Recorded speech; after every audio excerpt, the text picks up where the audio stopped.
Hello, Erica Spera. I'm so excited to have you here. Thanks for having me. I'm excited to be on. You don't know how many people have requested we talk about herpes, like over and over and over again. It turns out everybody has it. So you have a wildly successful podcast. It came out like only last year. I will never forget the launch party because you guys had a cake box cake with both of your faces on it. It was like the most epic podcast launch I've ever been to. How's the pod going, and like how are you guys doing this year? Oh, thanks. It's going great because, I mean, as you know, a lot of people have herpes. So every week I get emails from people that's like, hey, I have herpes. I searched for podcasts on it. I found yours. Like, thanks for talking about it. But yeah, I mean, we mainly had the launch party because it was weirdly like a coming out party for me. I just ripped the Band-Aid off of being public about herpes. And I was like, I'm going to need a party to kind of not just sit in my room panicking all night. Like, oh, I just told the world. You know? No, it was like, it was interesting to me because you are not one of the comics that does herpes like jokes at all, or you didn't before. Yeah, I didn't have any at the time. Yeah, I was like, okay, I know at least 20 comics that have herpes and none of them have a podcast about herpes. And then here comes Erica Spera. I was like terrified. Yeah. When did you find out that you had herpes? Like, what was that process like? So I just celebrated a 4-year anniversary of the herp this summer. Mazel tov. I had an outbreak basically a week after I contracted it. I was seeing someone. We had sex. A week later, I had a couple bumps. I was like, what's this? Wake up the next morning. 2 bumps turned into like 5 or 6. You're like, okay, something's off. And I obviously was panicking because I was like, I haven't slept with someone in like almost a year. Yeah. So it was very like, clearly that happened recently. You're like, this one? Yeah. Yeah. I was like, man, you're dating somebody. You're finally like, oh, okay. And then boom. And I panicked and I like just went to like a walk-in real quick. They basically were like, oh, we'll just take like your blood test. But they just immediately were like, this is herpes. Like they looked at it for 1 second. They're like, yeah, it's probably herpes. Went into their whole spiel. And I was like, whoa, like back up. Yeah. Like, can you look at that again? That was real quick, you know? Because had you had any friends that you knew of who had it?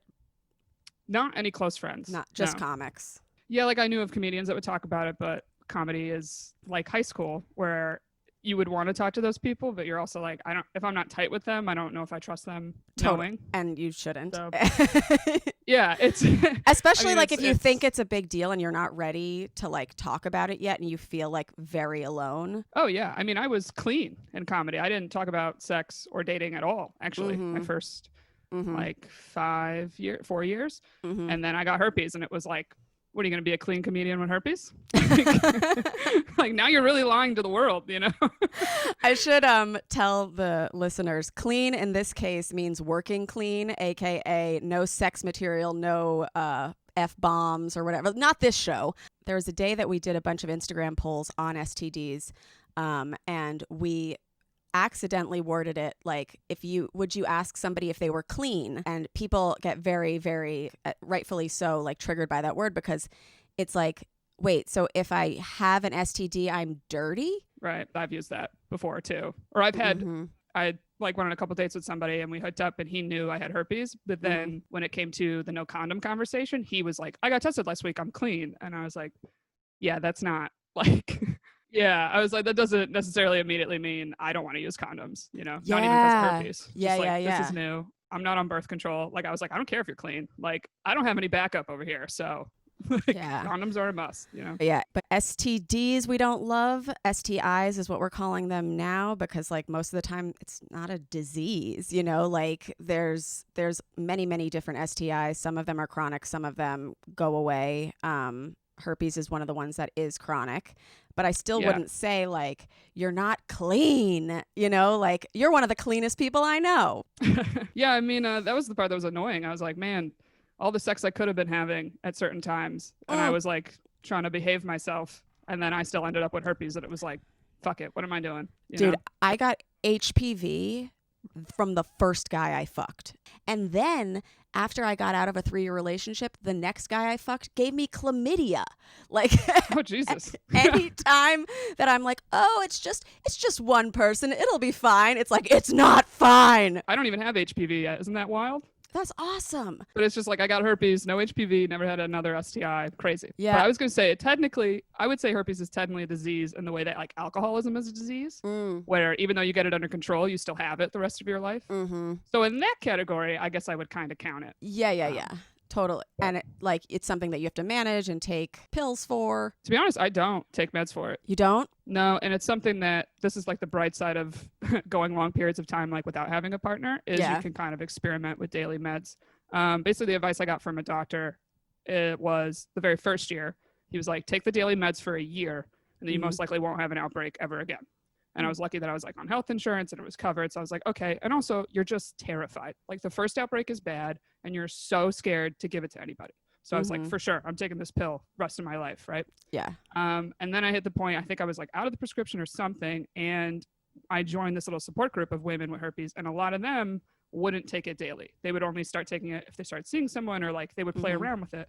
And so I was like, all right, let me try not taking it. I'm not seeing anyone. And I haven't had an outbreak since the first one. And I pretty much don't take it unless, like recently I went on a couple dates with someone. I started taking it a little bit to be like, okay, extra precaution. Because that's the number one thing that does protect transmission for it. There's this site that has this chart, and it like breaks down the percentage of getting herpes. And it's like, okay, taking the meds and using a condom is like 1%. Taking the meds and not using a condom is 2%.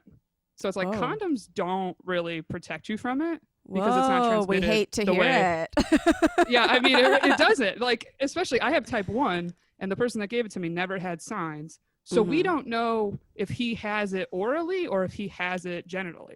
Oh. So I could have got it from him going down on me. We don't know, because he's never had cold sores or an outbreak. Can we explain type 1 and type 2 to people, just for anybody who... So I have type 1 genitally.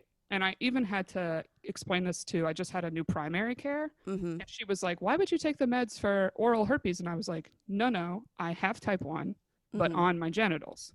Yeah. Which you can get either one in different areas. But the main difference in why there's two types is because typically type 1 is on your mouth and type 2 is on your genitals. Because we've rebranded type 1 as cold sores. Yeah. So even people I know that like get tested suddenly find out they have type 1, the doctor always goes, oh, you don't have the bad kind of herpes. And it's like, no, they don't have herpes. It's the same. Yeah. That partly, adds to the stigma. Is everyone's like, oh, cold sores, no big deal. And I'm like, it's the same thing. It's the same thing. Yeah, that's the same exact thing.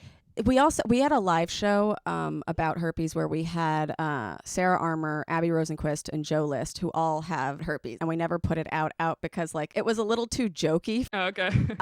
But what the conclusion that I came to after hearing everybody is like herpes sounds like a skin condition. It is. You're actually supposed to go to a dermatologist for it. Yeah, like it's just for some reason I always pictured it like massive, like open, like oozy, like spider bites basically, but it's like having like an acne outbreak. Yeah, it's like an acne outbreak where it's like little pimples, kind of like a rash in a way. But your very first outbreak is the worst, and it's the most painful, and that's the differentiation too, is like type 2 is much more painful, and you typically will have more frequent outbreaks if you have type 2.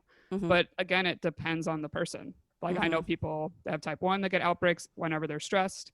And I know people with type 2 that only had the first one, similar to me. So it really does vary. But that's what's just so hard. That first outbreak, all you could think is like, oh, I never want to give this to somebody. So It takes you a very long time to get comfortable yourself having sex with someone, let alone finding someone to have sex with you.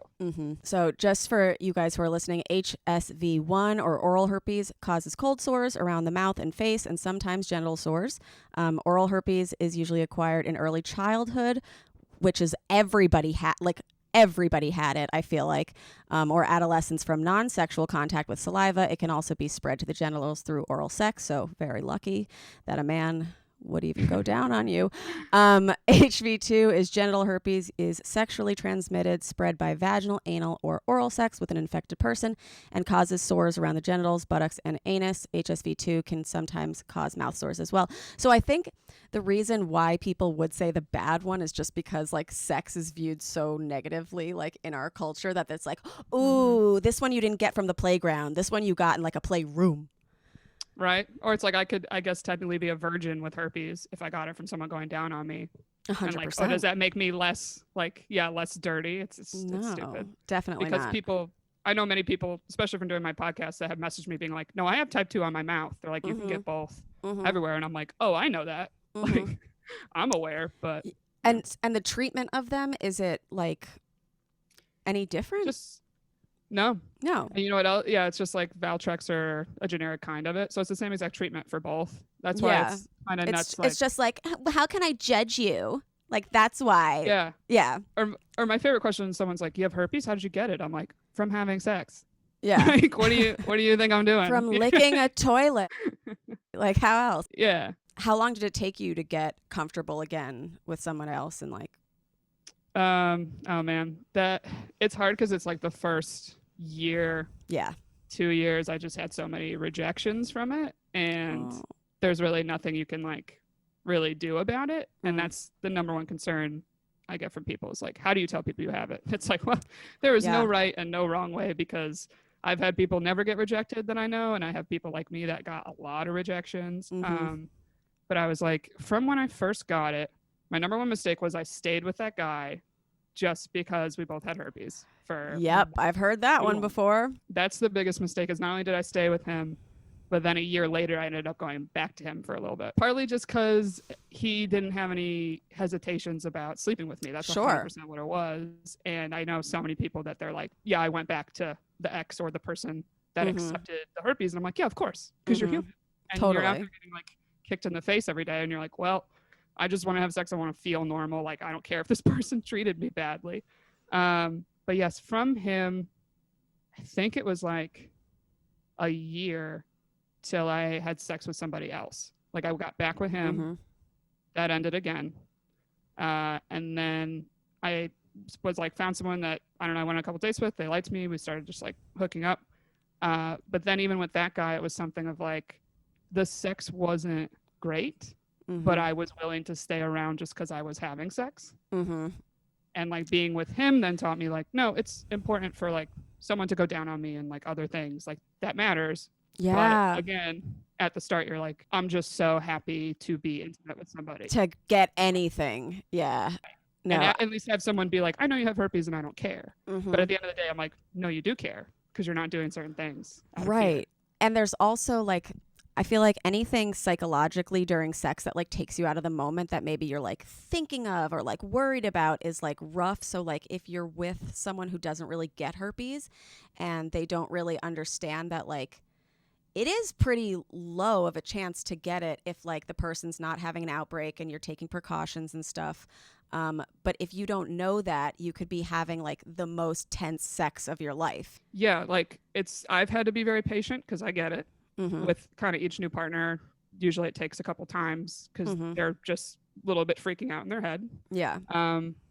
But yeah, also it's like, I don't know how to phrase it, but it's like, you got to look out for your own happiness. And at a certain point, it's like, listen, if you're not cool with this, like, you're not cool with it. And if you're not ever going to be comfortable with it, like, I can't make you. And I'm not going to force you. And I'm also not going to take the effort. Like, there's something in like taking the energy out of yourself to make somebody else comfortable that you're like, well, now where's my energy? Like, I don't want to do this anymore. Like, I don't feel hot anymore because I just had to explain to you that I'm still fuckable.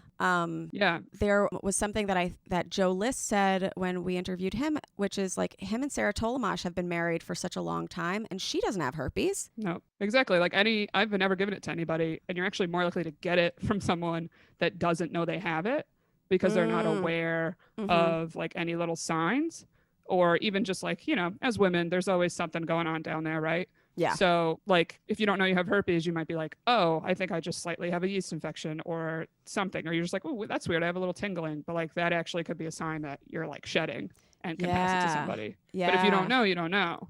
So like, even like me, I'm like, if something just feels a little off down there, I'm like, I'll take meds for a couple days, see if that like kind of fixes it. And then if it doesn't, I'm like, okay, this is something else, you know? What was the first test like? What do you mean, test of when you got tested and like found out? Like, okay, so this is why it's so important if you get an outbreak to get tested immediately, and you can do it at a gyno or dermatologist or even a walk-in. But the walk-in didn't have a swab, and that's actually the most accurate test to get. especially in terms of which type you have. Mm-hmm. Because I've had people take the blood test, they go positive for 2, then they're positive for 1, then they're positive for 2. It's not 100% accurate. So I originally got the blood test a week later. That came back like on a Monday, and it was negative. So they were like, you just got it.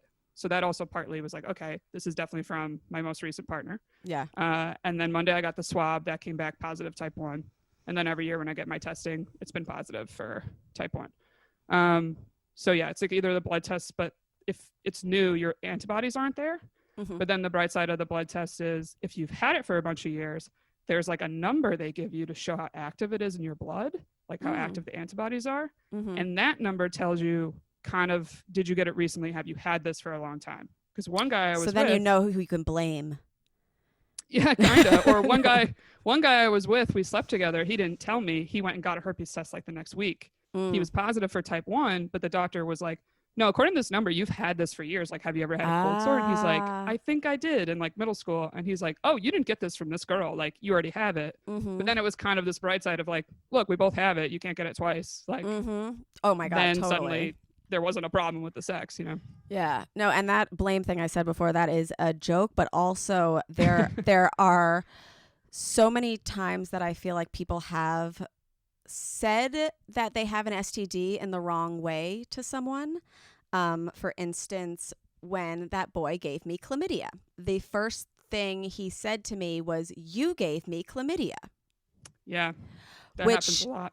I did not. I had just come out of a relationship with my boyfriend of 3 years, you know, and so besides that he was wrong, that is not how you approach someone that you're delivering news like that it's like, hey, you have something that you're going to need a medical professional to check out. Also, you did it to me. Like, don't do that. How would you say is like the right way to go about being like, hey, I have an STD or an STI? Like, okay, so I feel like there's 2 parts. So let's go to like guy that gave it, quote, the giving it to somebody, which is technically incorrect. I actually didn't do that when I told him. I was just like in a panic. I was freaked out. I'm like, what are you doing tonight? I need to talk to you. And he's like, are you okay? And I was like, no. He called me. I was like in the cab back to work from the appointment. And I just like, I couldn't talk. I was just like crying. And he was like, are you okay? Did someone hurt you? I was like, no. I was no. Like, I was like, I'm going back to work. I'll text you. Like, I was like, I can't talk. And when I told him, I basically was like, listen, I had a couple bumps. Now it's like full blown outbreak. I got into the doctor. It's herpes. And I was like, you need to go get tested. That's what I said. I didn't blame him. I was like, I don't know. I'm like, they say I just got it recently, because he immediately was like, how do you know you got this from me? And I had to bite but you hadn't my tongue said that so hard, because I was like, you motherfucker. Like, but I just was like, look, you're the only new partner I've had in a year. So I was like, but can you just please go get tested? That's all I said. I was like, just go get tested. Like, let's confirm it is you, because there is some wild chance that it's from somebody else. I'm looking out for you, ultimately. Right. Yeah. Or also I'm kind of like, I just want the confirmation, you know? Yeah. Or how like, careful do know. I have to be the next time that we have sex? Because I wouldn't want to transmit it to you if you don't want it. Right. Exactly. But, you know, like most men, he was just like, oh, well, at least you're not pregnant. It's like, also, that would be a we thing. That wouldn't be a me thing. That would be a we. Yeah. Like the whole, like, you gave me chlamydia, I gave you chlamydia, or whatever. It's like, no. We had sex. Made a baby. We consented to this. We both put ourselves at some type of risk for both pregnancy and STDs. So this is technically nobody's fault. It's only someone's fault if they know and they don't tell you. Totally. And that's literally how most people get it, is if somebody didn't tell them, and mostly if that person themselves didn't even know. Someone gave me chlamydia on purpose. What? Yeah. Like, I was hooking up with this guy, and we had been having, he's like the only person I was hooking up with for a while. We've been having unprotected sex for like a month. And like one time I just like, we were having sex and I just was not into it. And like, I don't know, I didn't feel a connection anymore. And I just like, I think I'm gonna go home. So I stopped in the middle, I got up. And then he goes, hey, have you been tested recently? And I was like, no. Is there something that I should know about after we've been having sex for a month and a half unprotected? Yeah. And he's like, I don't know. It's just good to get tested. And then 2 weeks later, my kidney was infected and I was in the emergency room with extreme kidney pain because I was asymptomatic. Until one day I tried to pee and it felt like it was a hose with like a stone stuck inside the hose. So I thought I had kidney stones, but it was actually the chlamydia had worked its way all the way up to my kidney because I was asymptomatic for so long. Oh my God. It was a lot. It was a lot. Like some people I think are not the best and don't tell people, which is don't do that. Like that is just so very rude. You should just at least tell them. I know rejection can be hard. I mean, yes and no. I mean, we're being 100% honest. I have slept with people and not told them. You have? Yeah. So like, I'm not perfect either. Okay. You know? Okay. So, I mean, I agree with what you say. I should have. But like, I'm not arguing with you, but I'm if I'm being fully honest, there were times I didn't. And part of it is because, you know, you're human. And if anything, it made me understand, like, the guy that gave it to me claims he didn't know, but he could have. Yeah. And I was like, well, if he did, I kind of get it. Like, because then it turns out I went and essentially put other people at risk and I shouldn't have. And it's totally not right. But, you know, I did eventually tell him, though. I felt bad. Yeah. That I basically went to hook up with him again and I told him that time. And did he care? And then surprisingly, those two were people that were cool about it. Awesome. Right? So it kind of was like, oh, all right. I was all worried and then I don't know. But there was the second half of your question, right? How do you tell a person? Okay. Well, I was given the advice when I first got it from a man. A man told me, he was like, just tell them, like, when you get to the sex part, like when you're about to hook up, tell them. Because his mind was like, no man about to get laid is going to turn you down. Yeah. And let me tell you, that never, ever worked for me. No. Not once was someone like, oh, okay. Like, if anything, it's like, it's kind of a halt situation. Like, ooh, you let it get this far. Yeah, like, first they would be like, I can't believe you told me. And I think part of them was almost like, I kind of wish you didn't because I was ready to go. And now we need to pump the brakes. And don't blame them for that, because if that was me, I would 100% be like, hold up. Like, I need to think about this. Yeah. Like, a little too much. But yeah, it's the hardest part about telling someone is like, you have to be comfortable telling them. Totally. And unfortunately, that takes time. So like in year 4 of me having herpes, I've had less rejections, but because I'm more comfortable about it and it's like I got my little spiel down. Yeah. A good spiel with a nice tone is effective. Yeah, especially little elevator pitch. Yeah, I'll give you the pitch. I'll give it right now. No, I was gonna say, if you're a woman, we do talk too much. We do. When you tell someone you have herpes, keep it short and simple. A lot of times dudes don't want too much info, and you kind of put it in their court because it's also like when you're with someone, it's like you're connecting like emotionally, and you're not like the information giver for them. So my line I say too is like, yeah, you know, I'm here if you want to like ask me any questions. I'm like, but you probably would just feel more comfortable like asking your doctor about it, which is 1,000% true. They ask their doctor and their doctor goes, yeah, not a big deal at all. You're most likely not going to get it. And even if you do, you're fine. And you should be happy this person told you. Like, but a doctor saying that to you is way more than me saying it. Yeah. You know? Comedians, who cares? Yeah. Who cares what we say? All right. So you want my spiel? I'd love the spiel. Okay. You want to role play? You want to be... Oh, Erica, you're so like on a beautiful. Wow, look at that thanks. Body. Did you play sports in college? I want to touch you. You like these shoulders? Nice, I do. You want to see them later? I do. Show me that shoulder. Yeah. Well, before we go back to my place, I do feel like I should at least let you know it's not a big deal, but I did get herpes a couple years ago.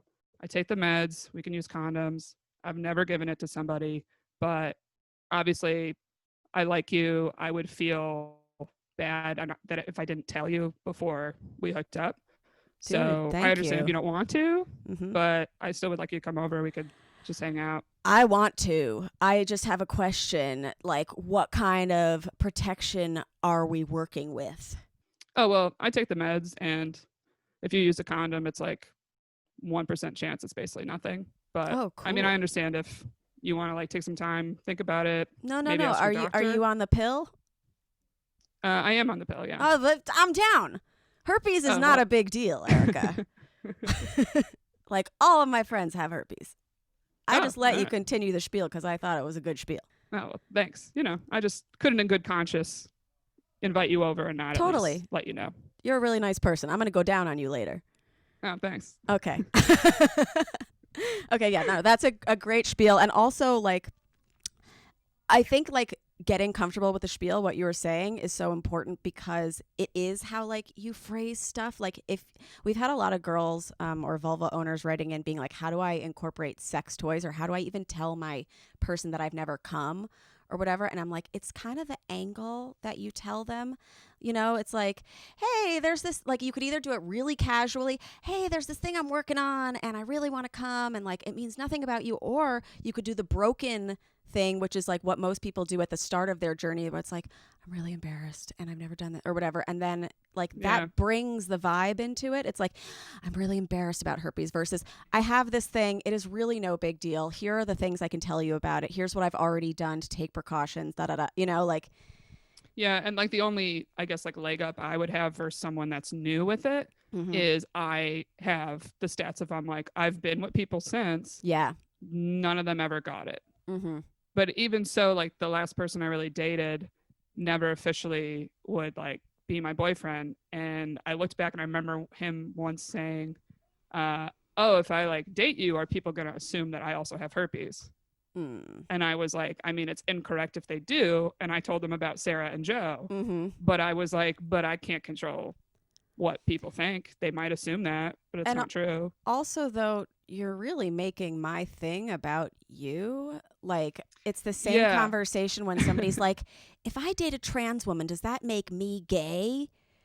Yeah, it's like, it doesn't have anything to do with you. Or, I mean, ultimately that was my answer of like, you're never going to tell people you're dating me, are you? Like, right. That feels bad. I don't want to feel like secret high school me. I don't know if you had to do that in high school too, but right, which I was like kept a secret. Like with each relationship, you do learn little things. So it's like that one taught me like, okay, yeah, if I'm dating you for like a couple months, it's like, okay, am I your girl or not? Like, I'm not going to do this dance of like not being claimed.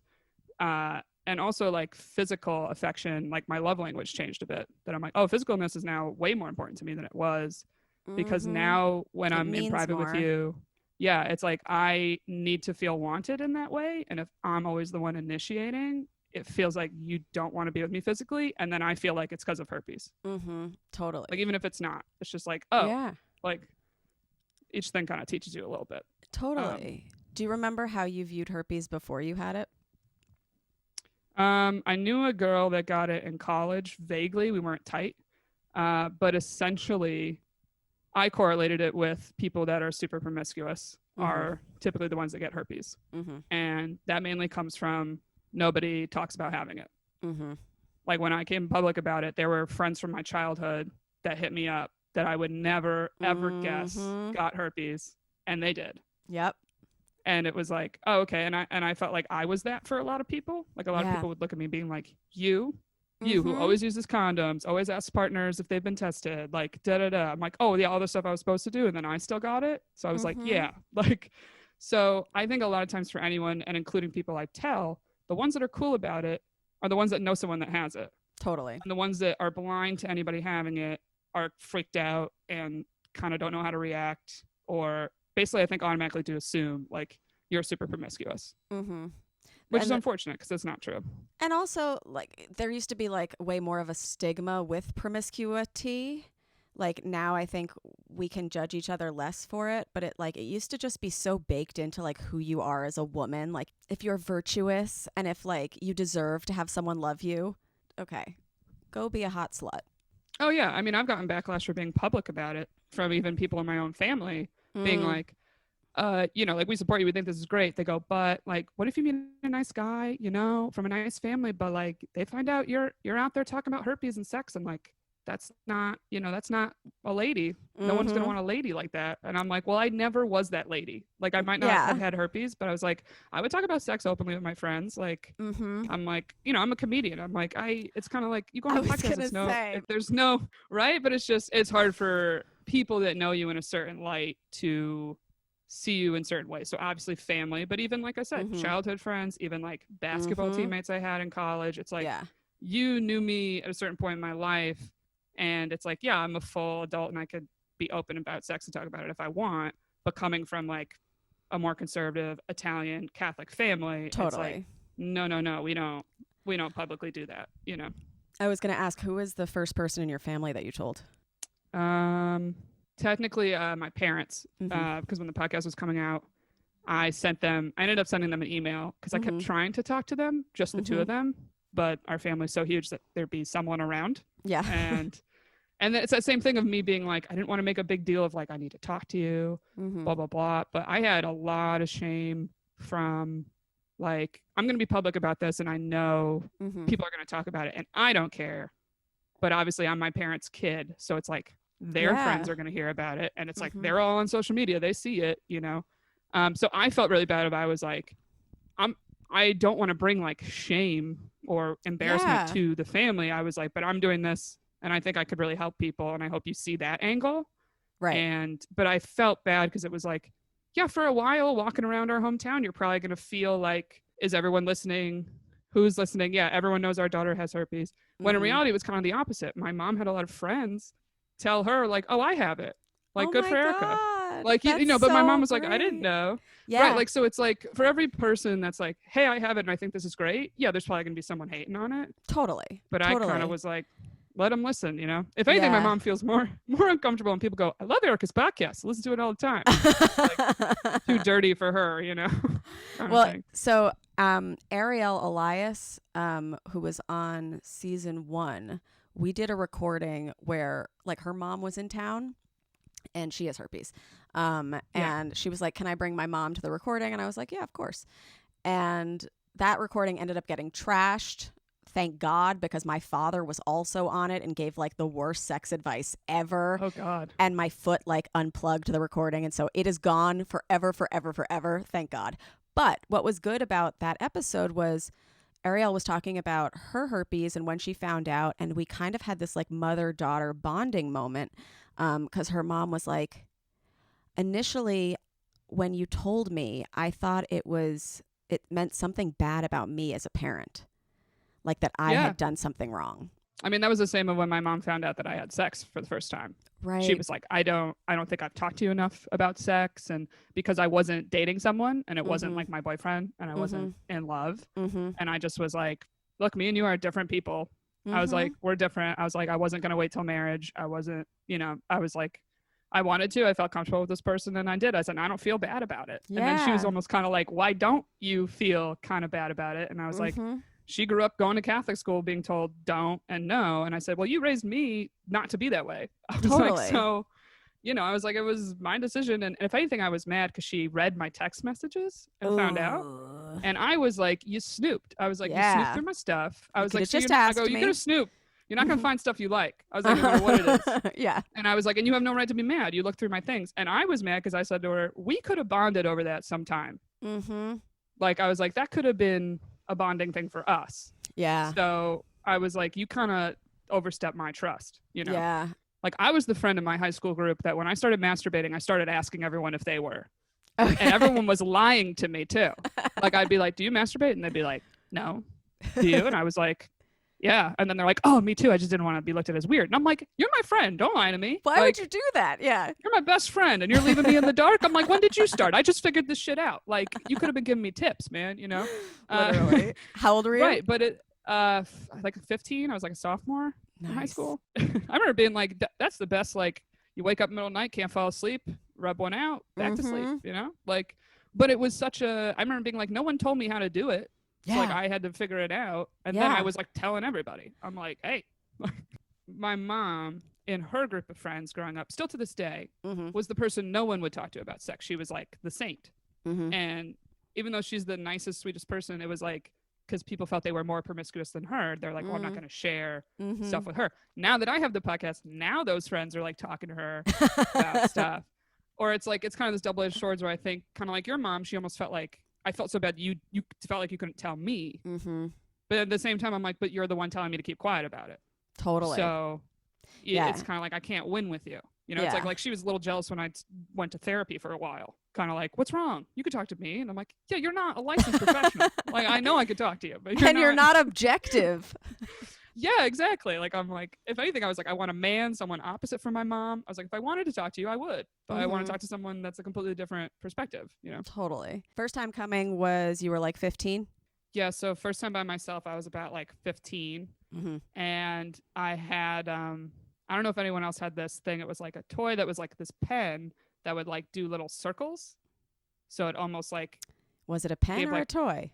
It was a pen. It literally was a pen. It was like part of some like arts kit I had. Okay. And it would like vibrate and the pen would like make these little swirls. So it almost like made fancier writing. I don't know. It was just this weird little thing.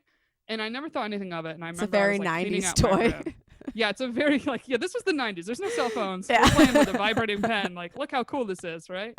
And I remember I was cleaning up my room and I think I threw it in my nightstand drawer. And I don't remember my thought process, but I remember trying to masturbate and being like, I don't know what this is, because a man told me, and they're like, you just, stick your fingers up there. Turns out, not what you do. Not what you do. Right? So I was like, this is dumb. I don't get it. And then it was like months later, I don't know what made me screw around with that toy, but I was like, this toy vibrates. And the opposite end of it was where it vibrates, so not where the pen part is. And so I remember like kind of like touching myself with that, being like, wow, this feels like really good. But that taught me like, oh, your clitoris is what needs the action. Even though I didn't know what a clitoris was, I remember watching that Seinfeld episode of the woman's name that rhymes with a female body part with my dad. And at the end, it's like, she's like, Dolores, and he figures it out. He's and like, I remember sitting there going, I don't get it. Yeah.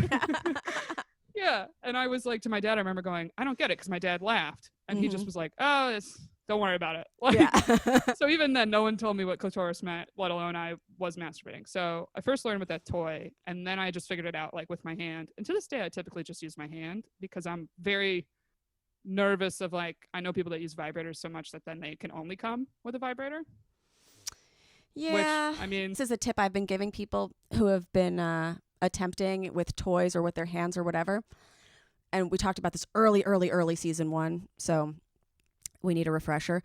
But even though the clit itself is tiny, there are different parts of it that are more sensitive to you. For instance, if I rub the right side, nothing's going to happen. It is upper left-hand quadrant. And for some people, if it's like you haven't figured that out, it might feel like a little annoying, but like it's there.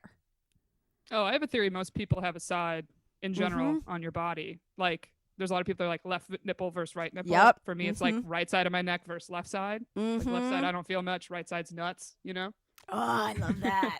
Like, so like, I think most people are sided a little bit. Yeah. Well, I was going to say the other thing too, like in terms of coming with a partner, that happened, I think I was like 24. And it's something like I had guys go down on me before. It always felt really good, but I never was like on edge of orgasming, right? But you don't know. And then I had one guy that just shifted me to like sitting on his face when we were hooking up. Nice. And I didn't even know that was what it was called. But all of a sudden I was like, oh my God, this feels 1,000 times better. And to this day, like I pretty much can only come like that way, not on my back.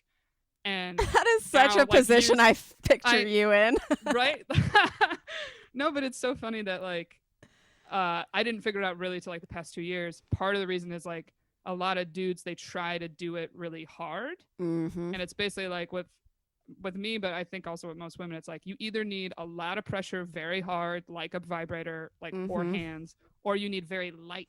And so as great as it's been the movement of like dudes wanting to go down and eat pussy, it's like I've had to tell a lot of partners like, no, just like light. Like I was like, just very light. That's what gets me. Like I love the enthusiasm. I love that you want to get in there, but like an ice cream, not a sandwich. Yeah, like exactly. Yeah. Don't bite. Just for women, if you don't come on your back, I'm like, just tell your man you want to sit on his face. They think it's really hot, and they won't even know that you're just controlling it a little more. Like they'll just know like, oh, this gets her off, and then they'll love it.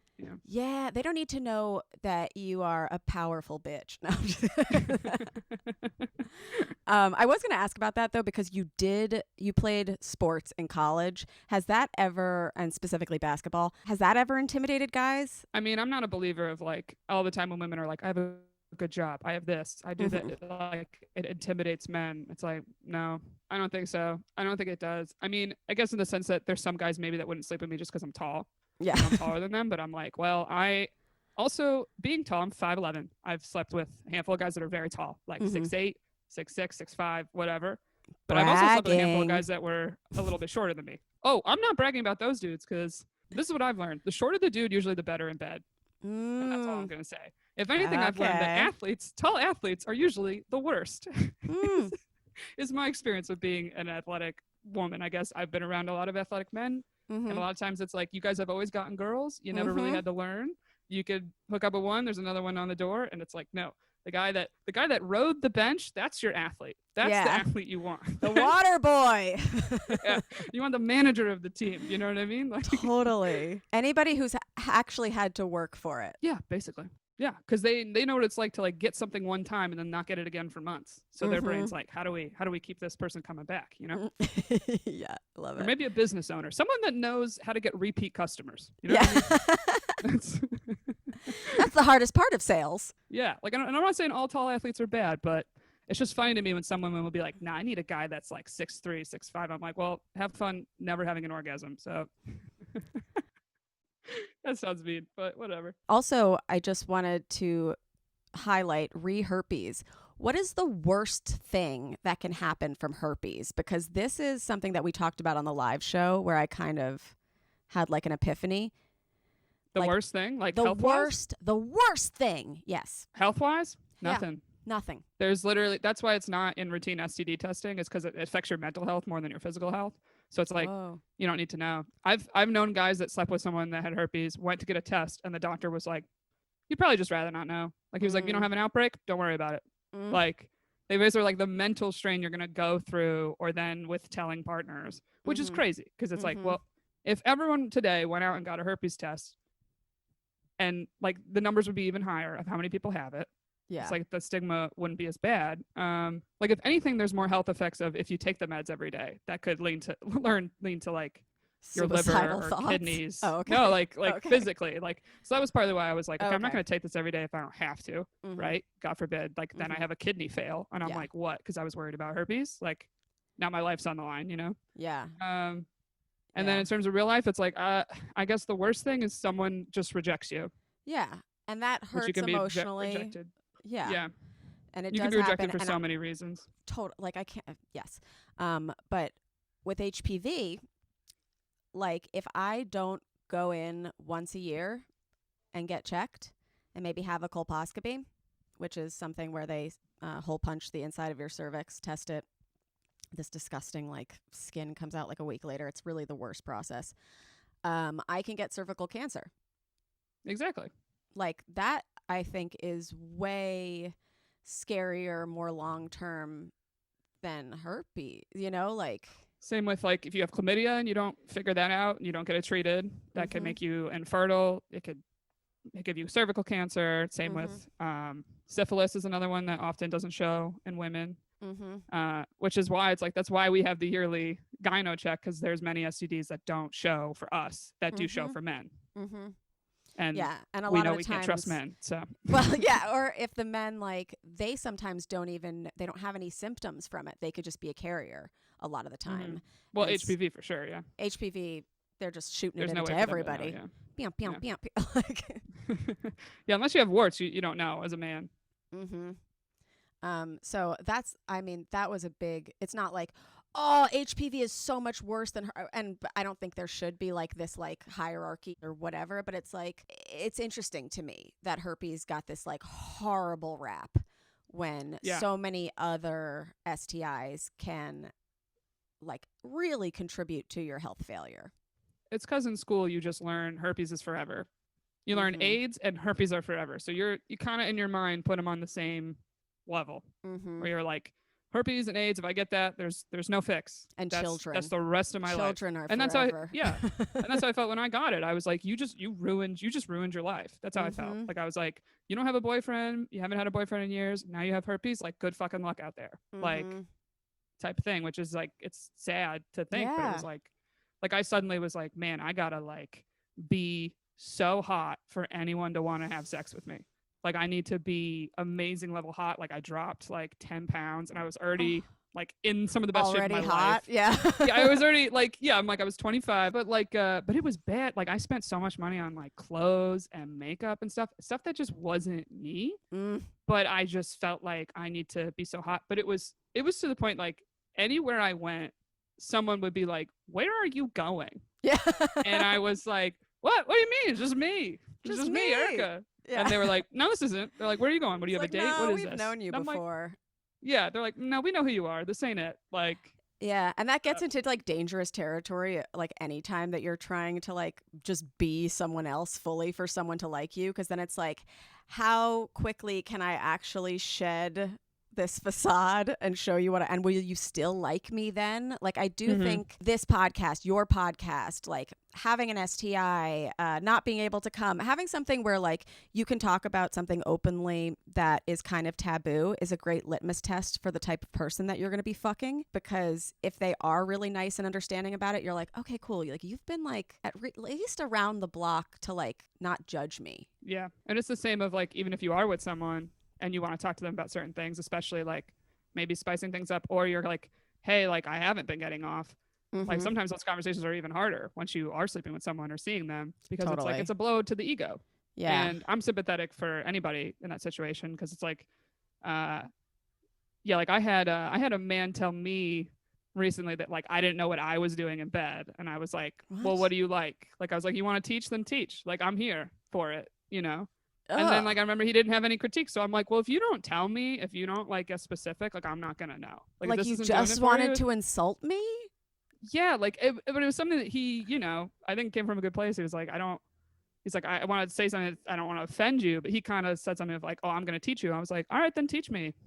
And then it's like my ears are open, like, you know, because it's like, it's the same of like with women. If you were like, okay, he goes down on me, but he doesn't get me off, and he's not doing it right, and it's like, well, do you know what does it? Like, yeah, or do you just tap him on the head? Yeah, do you just like call it quits? Yeah. You know? Yeah. No, it's up to all parties involved. So when we're talking like safety, I just wanted to point out that yes, condoms are good, but like we said, not 100% effective, because herpes, because it's a skin condition, can spread to the outer areas or stuff. So probably the best way to prevent it is watching it and taking your meds.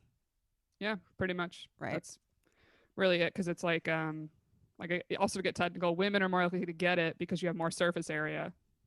So it's also something of like, when people are like, what do you mean condoms don't, you know, protect? It's like, well, it's not an exchange of fluids that transmits it, like the way chlamydia is or other STDs, which is another health class thing you learn, like condoms stop STDs, and it's like not herpes necessarily. But it's like basically, if you were like somewhat shedding or something, or an outbreak, and use a condom, if a dude's balls touch your area, then they'll get herpes on their balls. Like, so they'll still have it, you know? And their balls will touch your area if you're doing it right. Yeah, it gets in there, you know? I love when the balls touch my area. Can you masturbate with an outbreak? I mean, it would be very painful, but you technically can. Yeah. When you have the outbreak, it's like, it hurts to pee, it hurts to shower. It's a little tip for either or. If you have an outbreak, one thing that helped me was like, put on a pair of underwear, fill a water bottle up, like a plastic water bottle, freeze the water bottle, use that as like an ice pack. It perfectly fits like right in between your legs. Okay, so the most common STIs, just so everybody knows, are, and I think this is in order, HPV, hello, chlamydia, hello again, gonorrhea, never had that one. It's a bacterial STI. People get it with chlamydia a lot. Symptoms are similar: unusual discharge from the vag or peen, pain or burning when you pee. Most people with penises with gonorrhea get symptoms, but only about 20% of people with vulvas do. So that's one that's flipped, that it's like the penises will get symptoms. Syphilis is pretty common. It's a disease with 4 stages. Primary stage, or it's an infection with 4 stages. In the primary stage, the main symptom is a sore. Sometimes it is called the great imitator because the sore can look like a cut, an ingrown hair, or a harmless bump. Then it's like a rash. Only about 15% of people with untreated syphilis will develop the final stage. In the later stage, it causes organ and nerve damage. So that's another one that actually like can fuck with your body down the line untreated, besides just giving it to other people. Trichomoniasis? What is this? Spread from genital to genital contact. Only about... There's something... Crap, I should have looked this up right before. This is something... This one is more vulvas than penises. Okay. There's something that this is crap, I need to look this up. Look it up. I'm just okay. So yeah. There's something of like, you know how often you're with a new partner, a lot of times as a woman you'll get like BV or maybe a yeast infection. Something just gets off every once in a while, right? I had a bacterial friend, vaginosis. She was with this guy for like, she's like marrying him. They've been together years. She would keep getting like BV or yeast, but every time she'd go to the doctor, they would just easily be like, yeah, you know, you're a woman. That's what it is. It just happens. Yeah. But she was like, I'm with the same partner for years. This shouldn't keep happening. Like something's wrong. Then eventually he got like something tested, and there is a type of like male, it's technically a slight STD that's a bacterial thing that was causing her to keep having those like bacterial reactions. Yeah. I believe it starts with a P. I'm like, crap. I can text her right now to get the name. Psoriasis? No, I'm just kidding. But she was like, she messaged me. She was like, tell everyone this on your podcast. Like, she was like, yeah, and you're like, I'm gonna forget like, what it's called, doctor. but down. Yeah, right. Okay, well, this one, trichomoniasis, is mostly vulvas, but you know the penises are getting them too if it's genital to genital contact. Only about 30% of people with trichomoniasis have symptoms, including itching, burning, or sore genitals. You also might see a smelly, clear, white, yellowish, or greenish discharge. Yeah, anytime you see a discharge that's a wrong color, it could be BV, it could be an STI, but like go get it checked. It should never be weird. And like weird is different for every person. Like I know that my normal color is like a clearish yellow. So like if I'm seeing that, I'm not going to the doctor, but like the second you see maybe like brown or like green or like maybe it's like more mucusy than normal. Yeah, brown and a smell is usually BV. Yeah. And then HIV AIDS is also a common one. People I seem to think AIDS is over. It is very much not over. HIV is the virus that can cause AIDS.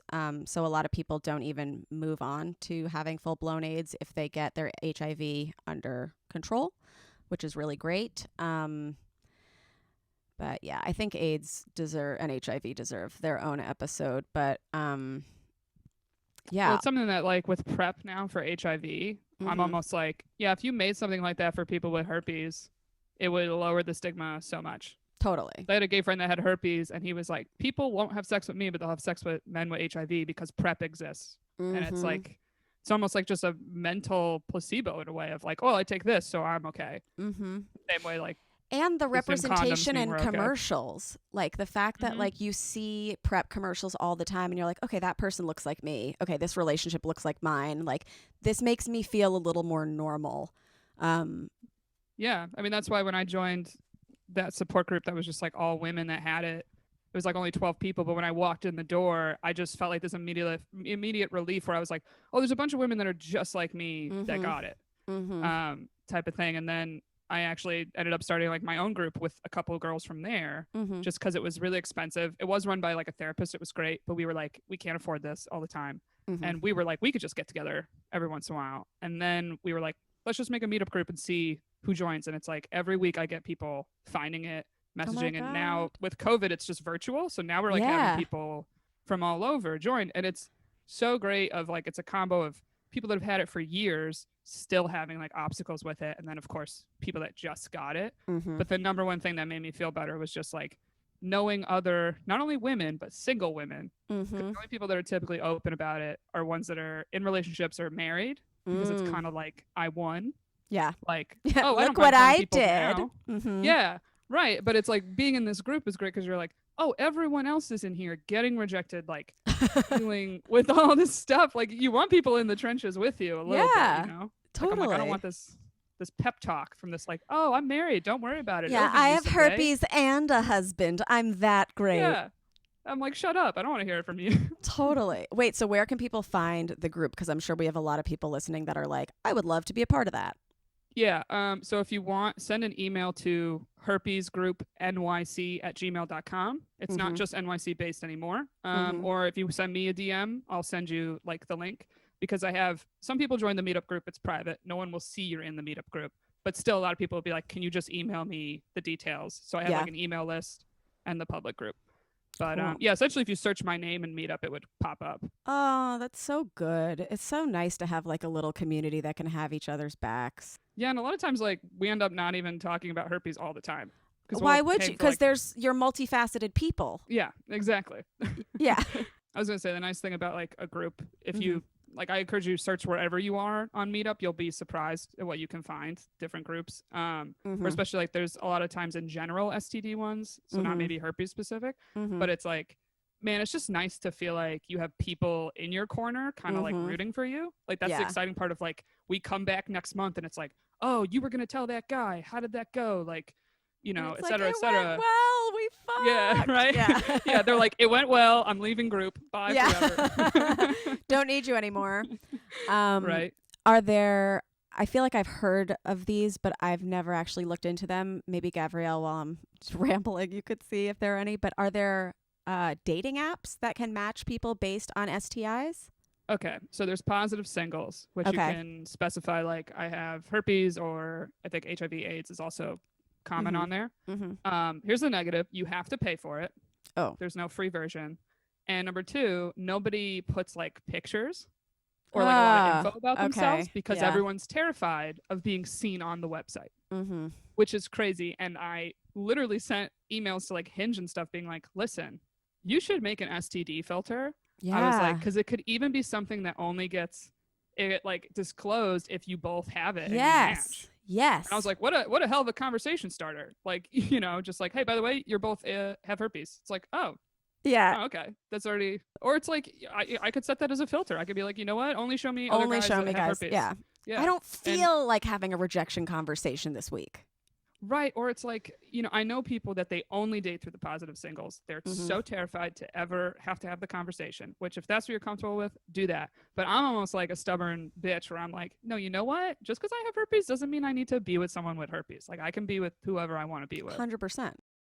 But still, it would be a plus side. It shouldn't be a limit. It should be like an additional thing that it's like I can match with guys who don't. And then when they do, then I just get a notification and it can make just our first date a little easier. Right. And like as much as I'm public about it, like if you look at my Instagram, you'll figure out that I have herpes. I've yet to be so public that I put it on a dating profile. And some people would argue like you should or you shouldn't. And I'm like, well, that's only something that comes up if you're going to be physical with somebody. Because like so much people will stress like they're going on a date with someone and they're already like, how do I tell them I have herpes? I'm like, how do you know you're going to like how they even smell? Yeah. I'm like, you got to date like you don't have it at first because it's more like, no, do you like this guy? Or even like I've had you tell someone you have herpes, they're cool with it. And you're like, well, now I'm only dating this guy because he's cool with herpes. I don't really like him. Right. Yeah. And it's like unfair to everybody. So it's like you have to kind of date like you don't have it because so many times it's like you go on a first date, you don't care if there's a second date. And you're like, I was worried about herpes for nothing. You're like, I didn't even make out with that guy. Like and making out can transmit it only if there's an outbreak as well. Pretty much, yeah. Kissing. But technically, no, because if I got it from someone that had it orally, right, you didn't know. I don't know. So like I like to tell a story, but I also feel bad because people are like, wait, there can be no signs and you can get it, and I'm like, well, yes. Yeah, but it's ultimately like, don't live in fear. Try and be as honest as possible with the people that you are seeing, and don't like have it be like a judgment call about you as a person, because literally someone could have, I mean, not that sex should ever be a judgment call, but like just to assume that somebody is promiscuous from having herpes is like, don't do that. No, and I know people that they got it from their first time. Yeah. And that and then that makes me feel lucky that I got it at 25. I'm like, I can't imagine the first time I have a sexual encounter having any STD or any negative thing. Or a lot of people, you know, are assaulted the first, you know, sexual encounters they have. It's like, I hear all those stories. I'm like, that's crazy. Because I'm like, I was 25. I was having orgasms with partners. And still I got knocked so far down. And it took me so long to like finally feel like I was normal again with sex, or even with every new partner. Sometimes there's that period. So I'm just like, yeah, it really, there's no correlation between promiscuity or not. Yeah. Or some people get it from like their husband. It's like, oh, are they a whore? Yeah. Like, you know? No, I think everyone's very lucky to have you as a spokesperson who is so open about it and has like given this space for other people to feel normal, because I don't know. It's like me coming out as anorgasmic. Like people look at us and they think normal girl. Yeah, right. And we are. That's the thing, is these things that are going on are normal. It's just like a society that has made us feel like we can't talk about them. Yeah, and if you want to be promiscuous, be promiscuous. Just use protection. That's like really the only thing I can tell you. Use protection and ask your partners if they've been tested or whatnot. Like, because if anything, when I got herpes, I was like, remember all those times you didn't act promiscuous, even though like you kind of wanted to. Like I kind of regretted all the sex I didn't have. Totally. I was like, man, you should have lived that up before, because now you got to disclose an STD. So we're going to talk about infertility in an upcoming episode, but I have a friend who, like, when she found out she couldn't have kids, she's like, I should have fucked so much. And I'm like, yeah, or like all the years I spent in fear, and then here's where I ended up. Yeah. And I think it's a fear a lot of women have. I've thought about that. Like when I finally start trying to get pregnant and it can't happen, I'm like, man, all that money I spent on birth control and stuff, you know? Not worth it. But no, just kidding. You guys stay on birth control. It's totally worth it. Also, try not to fuck during COVID. Like, I'm sorry. I don't know how to tell single people this, because it's like, but I'm not fucking either. Like, you guys know I'm not fucking, right? So it's fine. Well, just, the bright side about COVID is kind of makes people have that define the relationship question. That happened for my co-host Molly indirectly. The guy was just like, look, I'm not being with other people. Like, I know with COVID, it's like, he's like, I didn't want you to feel unsafe of like, well, are you like making out with a bunch of other girls or whatever, right? Yeah. Crazy. Yeah. It's getting men to commit. I like it. Yeah. Okay. Well, I think I need to hear about Molly's journey now, because your podcast, Shooters Gotta Shoot, it is all about shooting your shot. And if you get rejected, hey, it's okay. Shoot it again. And you could end up in love or fucking. Oh, yeah. Definitely. It basically is like all the books and everything tell women to like sit back, let men come to you, and our philosophy is like that doesn't work for us. So sometimes you got to make moves. So it doesn't work for anybody. That narrative is so detrimental. I used to just be like, okay, look as pretty and tiny as possible, and someone's gonna fall in love with you from afar. No, you have a wonderful personality. Force it on people. Right? Yeah. Erica Spera, it has been so lovely having you here. No, thanks. Thank you for having me. This has been a lot of fun. Of course. Can you tell everybody where they can find you and your podcasts? Yep. So my podcast is anywhere you listen to podcasts. It's called Shooters Gotta Shoot. And you can find me on all social media at Sperica, SPERICAA, 2 A's. And I have another podcast called What's Up Cuz that is more, if you're a fan of the Cake Boss show, it's like all behind the scenes stuff of Cake Boss and that family. And again, you can find that wherever you listen to podcasts too. So. And how are they related to your family? They are my mom's first cousin. So Sick. I'm technically a cousin once removed is the technical term. Yeah. I love it. You guys can find us at How Come Podcast and me at Remy Casimir. I would really like it if you followed me. I want to have more. I want to have more followers. No, you should. If you listen, follow Remy. Yeah, I'm fine. It's the easiest thing you can do. It's paying her without paying her. Just give her a follow. It's not hard. Also, her Instagram's very fun. Can I say this? Yeah. She put a lot of work into stories and shit. Like, she's mad artsy. She's doing graphics. I'm like, I just use the text that Instagram gives me. You know what I mean? Like, I'm a simple bitch. But Remy, truly fun. Is insane. And you can see my cat going outside. You can see what movies I like. It's really just a hodgepodge. But most importantly, rate, review, and subscribe this podcast, because we'd like to see ourselves on the charts again. Erica, I have to ask this to every person after a sexual experience, which this has been. Did you finish? Oh, I definitely finished. It's been a great time. Okay, amazing. Gabrielle, did you finish? I did finish. Hooray. I finished too. Erica, thank you so much for coming. I'll come again another time. Oh, I would love it. And oh yeah, if anybody has questions for Erica, would you be willing to come back for some Patreon follow-up? Oh, for sure. Okay, yeah. Cool. So yeah, if you want to see extras, go to patreon.com/howcome. That has this full unedited video. Erica, thank you again for coming. And we will see you next time on How Come. Goodbye. Goodbye. It's not you, it's me. I try so hard to finish honestly. They say you'll know when Then you go all the way from A right down to O. Oh no, I think that I still got a ways to go. Oh, I'm sick of this and I have got to know. How come I can't achieve? How come I can't achieve? I'm rolling up my sleeves.